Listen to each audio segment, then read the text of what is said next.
म्हणजे दारू सुटत नाही.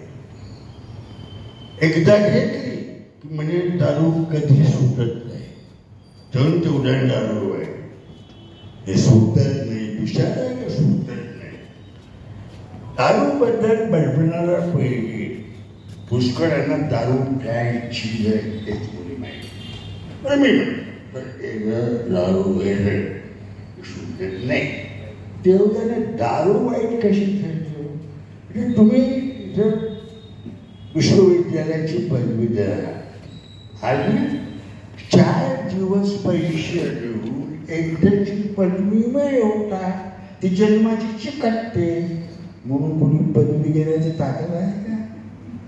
बायको एकदा काही नुसती लग्नमाळा घातली, तू बा जन्म बायकोचा लग्नाचा पाठीमांग बिलमतो म्हणून कोणी बायको करायचं टाकलं आहे का?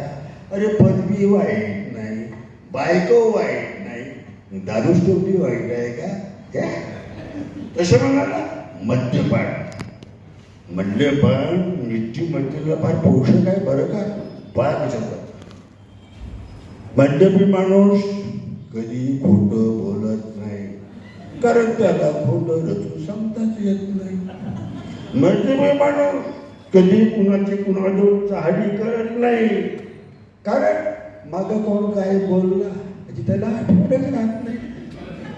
महत्वाचं म्हणजे मद्यपी माणूस कधीही कुणाचा विश्वासघात करत नाही, कारण त्याच्यावर कोणी विश्वासच ठेवत नाही. नमस्कार, धन्यवाद. खूप खूप धन्यवाद सर. एकदा जोरात टाळ्या वाजवूया आपण सरांसाठी.